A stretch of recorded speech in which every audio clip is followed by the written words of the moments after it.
આવી રહ્યા છે મહેસાણાથી સામે, જ્યાં સમોસામાંથી જીવાત નીકળતી હોવાનું આ વિડીયો વાયરલ થયો છે। વાયરલ વિડીયો બાદ આરોગ્ય તંત્ર એક્શનમાં આવ્યું। કડીમાં સમોસામાંથી કીડાનો વિડીયો વાયરલ થઈ રહ્યો છે। વાયરલ વિડીયોને લઈને તંત્ર હરકતમાં આવ્યું છે। સોશિયલ મીડિયામાં સમોસામાં કીડા અને ચટણીમાં ગરોળી નીકળતા હોવાનો જે આ વિડીયો છે તે હાલ વાયરલ થઈ રહ્યો છે। મહેસાણા ફૂડ વિભાગ તરત જ એક્શનમાં આવ્યું છે। ફૂડ વિભાગ કડી પહોંચી ઉમેશ ગુપ્તા નામના વેપારીને ત્યાં તપાસ હાથ ધરી। મહેસાણા ફૂડ વિભાગની ટીમે અલગ અલગ સેમ્પલ લઈ પૃથ્થકરણ માટે હાલ મોકલી આપ્યા છે। વલસાડની ઔરંગા નદીમાં પૂરના પાણી ઓસર્યા બાદ નુકસાનીના આ દ્રશ્યો સામે આવી રહ્યા છે। હનુમાન ભાગડા ખુર્દ વિસ્તારમાં નદીની પ્રોટેક્શન વોલ તૂટી જતા કિનારા વિસ્તારમાં મોટા પાયે ધોવાણ થયું છે। કોડીવાડમાં કિનારે આવેલા 3 મકાનોના પાછળનો ભાગ ધોવાઈ ગયો છે। ઘરમાં જમીન પર બેસી ગઈ છે, જ્યારે જમીન પણ આખે આખી નીચે બેસી ગઈ હોવાના દ્રશ્યો છે। દિવાલોમાં પણ તિરાડો પડી ગઈ છે। મોટા પાયે નુકસાન થયું છે। તંત્રને જાણ કરવામાં આવતા અધિકારીઓની ટીમ સ્થળ પર પહોંચી હતી અને સ્થળ નિરીક્ષણ હાથ ધર્યું હતું। કિનારાના વિસ્તારોમાં લોકોના મકાનો પર હાલ ખતરો ઉભો થયો છે। સ્થાનિકોનો આક્ષેપ છે કિનારા પર જમીન ધોવાણ અટકાવવા અનેક રજૂઆતો કરી છે, પરંતુ કોઈ પણ કાર્યવાહી કરવામાં આવતી નથી અને જેના કારણે આજે તેઓને બેઘર થવાનો વારો આવ્યો છે। અમે પંચાયતમાં બી ઘણીવાર રજૂઆત કરી ને અમે બધાને રજૂઆત કરી, પણ કોઈ કંઈ કરતું નથી ને કોઈ કંઈ આવીને ઊભી રહેતું નથી ને આજે એવી પરિસ્થિતિ આવી કે આજે અમારે ઘરમાંથી બહાર નીકળી જવું પડે ને આ ત્રણેય ઘર આજે નદીમાં ગરકાવ થાય તેવી પરિસ્થિતિ આવી અમારા પાસે। ઘરની સ્થિતિ એકદમ જ ખરાબ છે કે અમારે ઘરની બહાર જ નીકળી જવું પડે। હવે અંદર રહેવાય તેવું છે જ નથી હવે એમ કે એકદમ ઘર અમારા ત્રણેય ઘર આ નદીમાં જ જતા રહ્યા। એમ લેખિત રજૂઆત ગામ લોકોએ તો કરી જ। મેં 2012માં સરપંચમાંથી ત્યારે પણ કરી, અત્યારે પણ રજૂઆત વારંવાર કરવામાં આવી, પણ દમણગંગા ડિપાર્ટમેન્ટ તરફથી એક પણ અધિકારી જોવામાં નથી આવ્યું અને છેવટે છેલ્લે પાછળનો જે ભાગ છે અડધો નદીમાં તૂટી ગયો છે। જો આ ભવિષ્યમાં જો નહીં કરે, ભવિષ્યની તે વાત ઓછી છે, પણ અત્યારે ટૂંક સમયમાં જો નહીં કરે આ 6 મકાન પણ બધા નદીમાં પૂરા ચાલી જશે। વલસાડના સાંસદ ધવલ પટેલે સંસદમાં રજૂ કર્યો વલસાડવાસીઓનો સૌથી મોટો પ્રશ્ન। વલસાડના દરિયા કિનારાના વિસ્તારોમાં પ્રોટેક્શન વોલ બનાવવા ધવલ પટેલની સરકાર સમક્ષ માંગ સામે આવી છે। તેઓના મતે જો પારડી અને ઉમરગામ તાલુકાના દરિયા કિનારાના ગામો માટે પ્રોટેક્શન વોલની સુવિધા ઊભી કરવામાં નહીં આવે તો તેમના અસ્તિત્વ સામે જોખમ ઊભું થઈ શકે છે, જેને લઈને મજબૂત પ્રોટેક્શન વોલ બનાવવાની વલસાડ સાંસદે સંસદમાં રજૂઆત કરી છે। वलसाड लोकसभा के अंतर्गत वलसाड जिला के वलसाड, पाडी और उमरगाम तालुका पूरा समुद्र तट पर स्थित है और हर साल बारिश के कारण, हाई टाइड के कारण, भर्ती के कारण और कई बार तूफान और साइक्लोन के कारण समुद्र तट पे बसे गांवों में बाढ़ का पानी भर जाता है और उसके कारण लोगों की जान, पशु और संपत्ति को बहुत नुकसान पहुंचता है। माननीय मंत्री जी से निवेदन करना चाहता हूं कि पूरी केंद्र सरकार की सहायता से पूरा टेक्निकल एनालिसिस करके ये गांवों में प्रोटेक्शन वॉल बनाया जाए। દાહોદ જિલ્લાના માછણ ડેમમાં વરસાદના કારણે 92% વધુ પાણીની આવક થઈ છે અને જેના પગલે ડેમની સપાટીમાં પણ વધારો થયો છે। ડેમની પૂર્ણ સપાટી 277.64 મીટરની છે, જ્યારે હાલ ડેમમાં પાણી 277.20 મીટર ઉપર પહોંચ્યું છે। કોઈપણ સમયે ડેમ ઓવરફ્લો થવાની શક્યતા છે। નીચાણવાળા વિસ્તારોના ગામોને હાલ એલર્ટ આપી દેવામાં આવ્યું છે। ઝાલોદ તાલુકાના ભાનપુર, ધાવડિયા, મહુડી સહિતના ગામોને એલર્ટ આપવામાં આવ્યું છે। ઝાલોદ તાલુકાનો માછણનાળા ડેમ છે તે અત્યારે ઓવરફ્લો થવાની શક્યતાના આરે આવેલો છે, કારણ કે કહી શકાય કે ઝાલોદ તાલુકાના જે ઉપરવાસ વિસ્તારમાં વરસાદ પડ્યો હતો તેના કારણે માછણનાળા ડેમમાં જે 92% પાણીની આવક થઈ છે। અત્યારે આપ જે દ્રશ્યો જોઈ રહ્યા છો તે દ્રશ્યોમાં નજરે પડી રહ્યું છે કે માછણનાળા ડેમમાં જે 92%થી વધુ પાણીની આવક થઈ છે।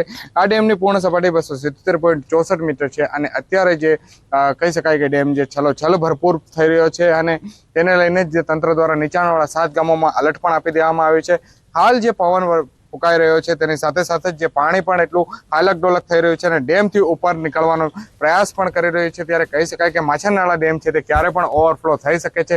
હાલ જે 92% આવક છે અને 92% પાણીની આવક સાથે જ જે માછણનાળા ડેમમાં તંત્ર દ્વારા નીચાણવાળા 7 ગામોને એલર્ટ પણ આપી દેવામાં આવ્યું છે અને ક્યારે પણ ઓવરફ્લો થઈ શકે છે। સૌરભ ગેહલોત, ન્યૂઝ 18 ગુજરાતી, દાહોદ। અને હવે વાત કરીશું આ ખાડા તો પૂરવા જ પડશે।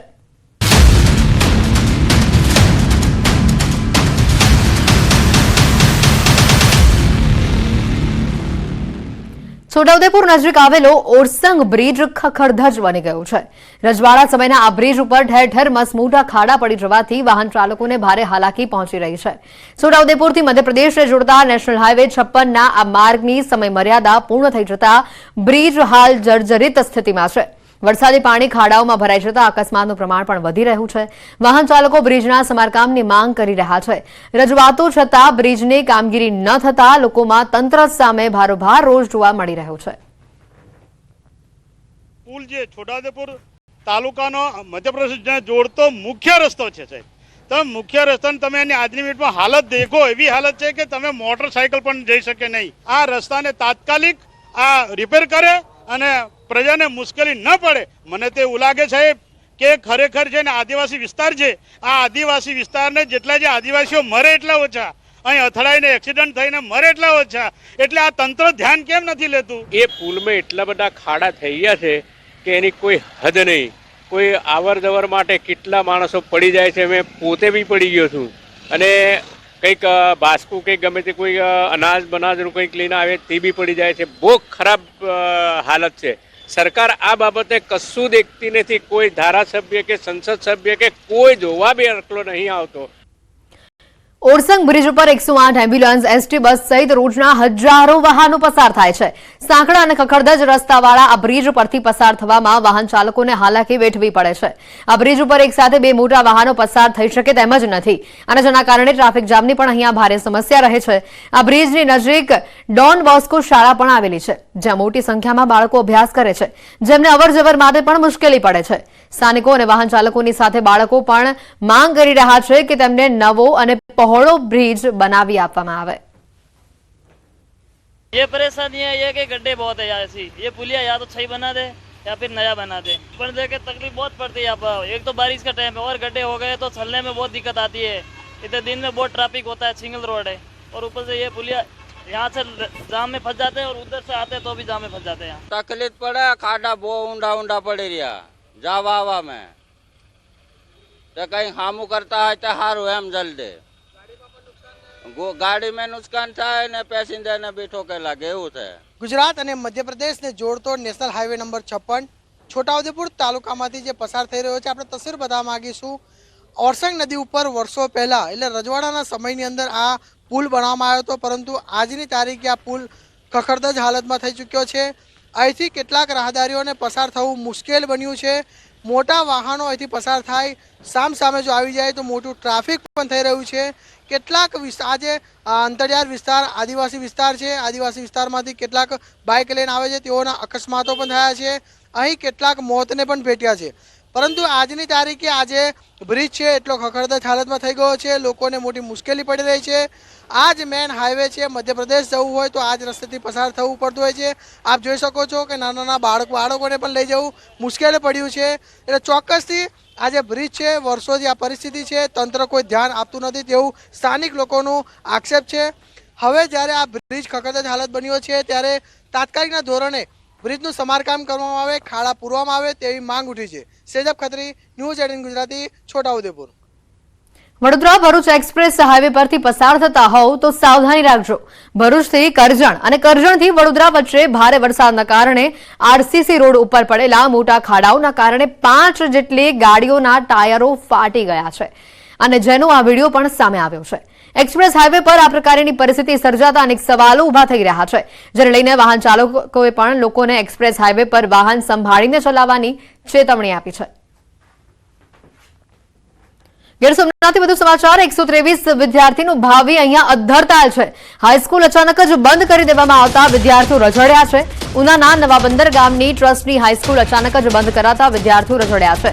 ટ્રસ્ટની શાળા પાસે ઓરડાઓની સગવડતા ન હોવાથી પ્રાથમિક શાળાના ઓરડામાં તેઓને અભ્યાસ કરાવવામાં આવતો. ધોરણ 9 અને 10માં અભ્યાસ કરતા કુલ 123 વિદ્યાર્થીઓનું ભાવિ અધ્ધરતાલ છે. જિલ્લા પ્રાથમિક શિક્ષણ અધિકારી દ્વારા પ્રાથમિક શાળામાંથી ઓરડા ખાલી કરાવતા આ સમસ્યા સર્જાઈ છે. અમરેલીથી સમાચાર. ભાવનગર સોમનાથ નેશનલ હાઈવે પર દેખાયો છે સાવજ. જાફરાબાદના કાગવદર ગામ નજીકનો રસ્તો ક્રોસ કરતો આ સિંહ કેમેરામાં કેદ થયો છે. આ રસ્તા પર અવારનવાર જંગલના રાજા આંટાફેરા મારે છે. જોખમી રીતે પસાર થતા સિંહના આ દ્રશ્યો મોબાઈલ કેમેરામાં કેદ થયા છે. વિડીયો સામે આવતા સિંહની સુરક્ષા સામે પણ અનેક સવાલ ઉભા થયા છે.